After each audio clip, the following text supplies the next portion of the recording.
জয় হিন্দ, জয় Bharat. Dear viewers, Netaji Subhash Chandra Bose 1943 সালে একটা radio বক্তৃতায় বলেছিলেন, আজ হোক বা কাল ব্রিটিশদের পরাধীনতার শৃঙ্খল থেকে ভারতবাসী মুক্ত হইবেই। কিন্তু আমাদিগকে কেবলমাত্র ব্রিটিশদের রাজনৈতিক দাসত্ব থেকে মুক্ত হইলেই চলিবে না।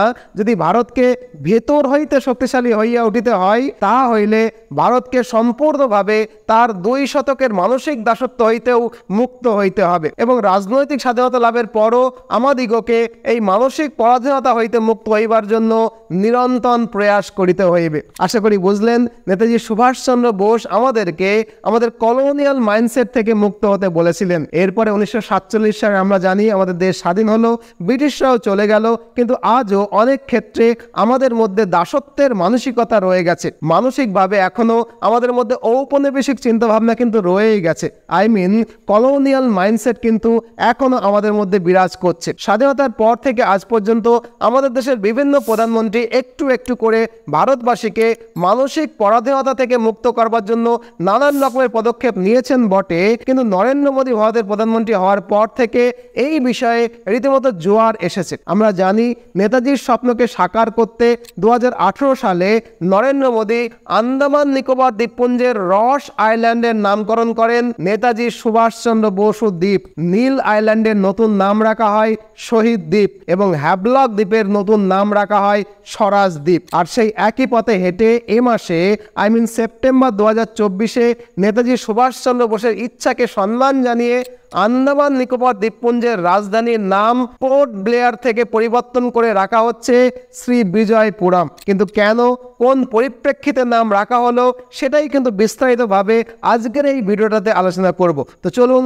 শুরু থেকে শুরু করা যাক। দেখুন, আমরা জানি যে আন্দামান নিকোবর দ্বীপপুঞ্জ বঙ্গোপসাগরে অবস্থিত ভারতের একটা কেন্দ্রশাসিত অঞ্চল। আপনারা মানচিত্রে দেখতে পাচ্ছেন, এটা হলো আন্দামান আর এই অংশটা হলো নিকোবর। আর এই মানচিত্রটাকে একটু জুম করলে এই যে অংশটা দেখা যাচ্ছে, এই শহরটার নাম হলো পোর্ট ব্লেয়ার। আর এই পোর্ট ব্লেয়ার হলো আন্দামান নিকোবর দ্বীপপুঞ্জের রাজধানী। সুপ্রাচীন ভারতে রামায়ণের যুগে আজকের এই আন্দামান দ্বীপকে হন্ডুমান নামে ডাকা হতো। পৃথিবীর বিখ্যাত ভূগোলবিদ টলেমির মতে 1ম শতাব্দীতে এই দ্বীপটিকে আঙ্গা ডেমন বলা হতো। সময়ের সঙ্গে সঙ্গে হন্ডুমান থেকে আঙ্গা ডেমন এবং তার থেকে পরবর্তীকালে লোকমুখে এই দ্বীপটার নাম হয় আজকের আন্দামান। আবার ঐতিহাসিকভাবে চোল রাজা প্রথম রাজারাজি কিন্তু প্রথম আন্দামান নিকোবর দ্বীপপুঞ্জটাকে দখল করেন। তিনি প্রথম এই দ্বীপের নাম রাখেন নাক্কাভাম দ্বীপ, যার মানে চারিদিক খোলা বা নগ্ন দ্বীপ। মার্কো পোলো আবার এই দ্বীপটাকে নেকুভারম বলে উল্লেখ করেছেন তার লেখাতে। চোল রাজাদের রাখা এই নাক্কাভামই কিন্তু মার্কো পোলোর উচ্চারণে নেকুভারম এবং পরবর্তীকালে লোকমুখে নিকোবর দ্বীপে পরিচিত হয়। এখানে বলে রাখা দরকার যে এই দ্বীপগুলো একসময় চোল সাম্রাজ্যের নৌবাহিনীর ঘাঁটি ছিল এবং আজকের আধুনিক ভারতেও কিন্তু কৌশলগত এবং উন্নয়নমূলক গুরুত্বের ভিত্তিতে এটা কিন্তু অত্যন্ত গুরুত্বপূর্ণ একটা দ্বীপপুঞ্জ। যাই হোক, 1755 সাল নাগাদ ব্রিটিশরা এই দ্বীপ দখল করে নেয় এবং এখানে তাদের কলোনি গড়ে তোলে। 1700 শতাব্দীর প্রশাসনের কাজকর্ম চালানোর জন্য ব্রিটিশরা এখানে একটা ছোট্ট শহর মতো তৈরি করেন। তৎকালীন রয়্যাল ব্রিটিশ ইন্ডিয়ান নেভির ব্রিটিশ কর্মকর্তা আর্চিবাল্ড ব্লেয়ারের নাম অনুসারে এই শহরটার নাম রাখা হয় তখন পোর্ট ব্লেয়ার। এখানে বলে রাখা দরকার, এই পোর্ট ব্লেয়ার এই অংশটার উল্লেখ কিন্তু রামায়ণের যুগেও পাওয়া যায়। যাই হোক, দ্বিতীয় বিশ্বযুদ্ধের সময় গোটা আন্দামান নিকোবর দ্বীপপুঞ্জটাই চলে যায় জাপানের দখলে। আর জাপানের প্রধানমন্ত্রী নেতাজি সুভাষচন্দ্র বোসকে এই দ্বীপ দুটো প্রদান করলে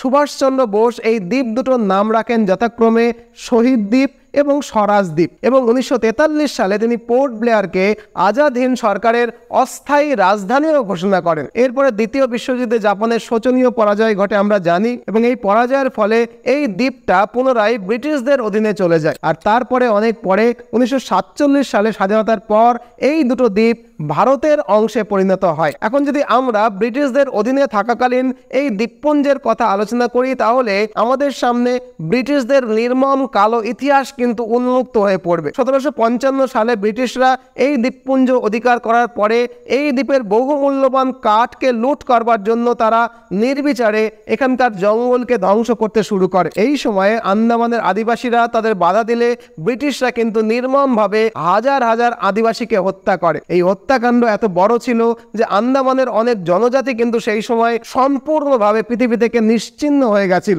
এক কথায় আন্দামানে ব্রিটিশ ইতিহাস হলো ভারতীয় আদিবাসীদের নির্মমভাবে হত্যাকাণ্ডের ইতিহাস। আবার যদি আমরা স্বাধীনতা আন্দোলনের সময়ের কথা ধরি তো সেই ইতিহাস আরো বেশি বেদনাদায়ক। আমরা যারা ইতিহাস পড়েছি তারা জানি যে স্বাধীনতা আন্দোলনের সময় ভারতের বীর বিপ্লবীদেরকে যত রকমের সাজা দেওয়া হতো তাদের মধ্যে সবচেয়ে ভয়ঙ্কর এবং অমানবিক সাজার নাম হলো কালা পানি। ব্রিটিশ সরকার ভারতীয় মূল ভূখণ্ড থেকে দূরে পোর্ট ব্লেয়ারে একটা কারাগার তৈরি করেছিলেন যেখানে স্বাধীনতা সংগ্রামীদের উপরে নির্মম নির্যাতন করা হতো। এই কারাগারটাই কিন্তু কালা পানি নামে পরিচিত। এখানে ভারতের অনেক বিখ্যাত স্বাধীনতা সংগ্রামীদেরকে বন্দি করে রীতিমতো অমানবিক নির্যাতন করা হতো। মোট 773 জন বন্দীকে এখানে রেখে দিনের পর দিন অকথ্য অত্যাচার এবং নির্যাতন চালানো হতো। অর্থাৎ ভারতের স্বাধীনতা আন্দোলনের দৃষ্টিকোণ থেকে দেখলে এই দ্বীপের কোথাও ব্রিটিশদের নাম, ব্রিটিশদের চিহ্ন রাখার অর্থ হলো সেই সমস্ত বিপ্লবীদের প্রতি রীতিমতো অন্যায় করা, রীতিমতো অবিচার করা। অন্যদিকে এই দ্বীপের ইতিহাসেও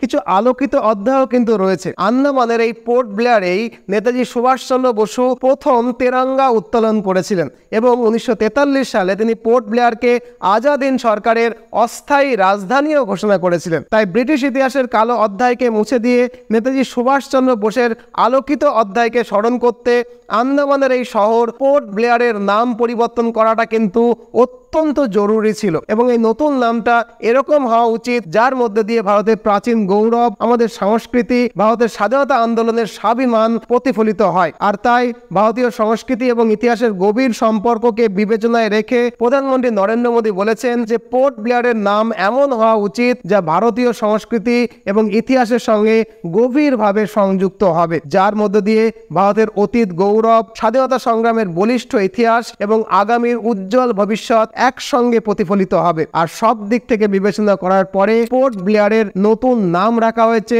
শ্রী বিজয়পুরম। খেয়াল করুন, এখানে 3টে শব্দ রয়েছে, শ্রী, বিজয় এবং পুরম। সংস্কৃতে শ্রী শব্দটা মা লক্ষ্মীকে নির্দেশ করে, শ্রী শব্দটা ধন সম্পদ এবং সমৃদ্ধিকে নির্দেশ করে। এর আগের একটা ভিডিওতে আমি বলেছি যে এখানে আমরা একটা গভীর সমুদ্র বন্দর এবং সিঙ্গাপুরের মতো একটা আধুনিক শহর তৈরি করতে যাচ্ছি। বলা হচ্ছে আগামীতে এই শহরটাই হবে মুম্বাইয়ের পরে ভারতের আরো একটা ক্যাপিটাল সিটি অফ ইন্ডিয়া। ভবিষ্যতে সেই আর্থিক সমৃদ্ধিকে নির্দেশ করতেই কিন্তু এই শহরের নামের শুরুতে রাখা হয়েছে শ্রী। আর বিজয় শব্দটা আমাদের ভারতের স্বাধীনতা সংগ্রামের ইতিহাসের সঙ্গে একেবারে সম্পৃক্ত। আমরা জানি যে দ্বিতীয় বিশ্বযুদ্ধ চলাকালীন আজাদ হিন্দ ফৌজের ভারতীয় ভূখণ্ডের এই অংশটাই কিন্তু প্রথম জয় করেছিলেন। 1943 সালে নেতাজি সুভাষচন্দ্র বোস পোর্ট ব্লেয়ারকে কিন্তু আজাদ হিন্দ সরকারের অস্থায়ী রাজধানীও ঘোষণা করেছিলেন এবং এখানেই নেতাজি সুভাষচন্দ্র বোস প্রথম আমাদের তেরঙ্গা উত্তোলন করেছিলেন। অর্থাৎ বিজয় শব্দটা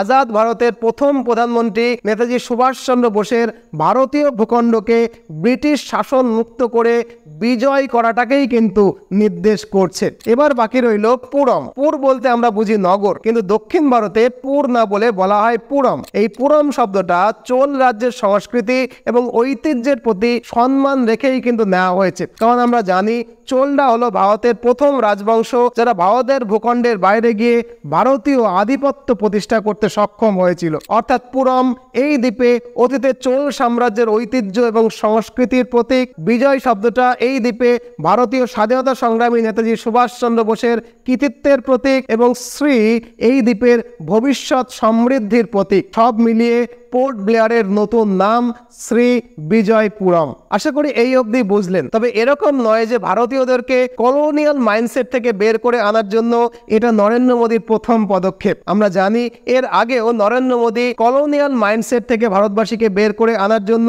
একাধিক পদক্ষেপ করেছেন। যেমন আমরা একটু ইচ্ছা করলেই মনে করতে পারবো যে দিল্লির কেন্দ্রস্থলে ঐতিহাসিক কিংসওয়ে বা রাজপথের নাম রাখা হয়েছিল ব্রিটিশ রাজা পঞ্চম জর্জের সম্মানে। আমরা এখন ব্রিটিশ রাজার অধীনে নেই, অথচ রাস্তার নাম এই কিছুদিন আগেও কিন্তু রাজপথ ছিল। ভারতকে কলোনিয়াল মাইন্ডসেট থেকে বের করে এই রাজপথের নতুন নামকরণ করা হয়েছে কর্তব্য পথ। আবার ভারতীয় নৌবাহিনীর পতাকায় এতদিন পর্যন্ত ব্রিটিশ সেন্ট জর্জের ক্রসের সাইন ছিল। আজকের ভারতীয় নৌবাহিনীর পতাকা থেকে ব্রিটিশ সেন্ট জর্জের ক্রস সরিয়ে ছত্রপতি শিবাজী মহারাজের সিলমোহরের সাইন বসিয়েছে, যার ফলে এখন ভারতের নৌবাহিনী শিবাজীর নৌবাহিনীর পরাক্রমের লেগেসিকে কিন্তু বহন করছে। একই রকম ভাবে দিল্লির রেড কোর্স রোডের নাম পরিবর্তন করে রাখা হয়েছে লোক কল্যাণ মার্গ এবং রেড কোর্স রোডের প্রধানমন্ত্রীর বাসভবনের নাম পরিবর্তন করে রাখা হয়েছে 7 লোক কল্যাণ মার্গ প্রধানমন্ত্রীর বাসভবন।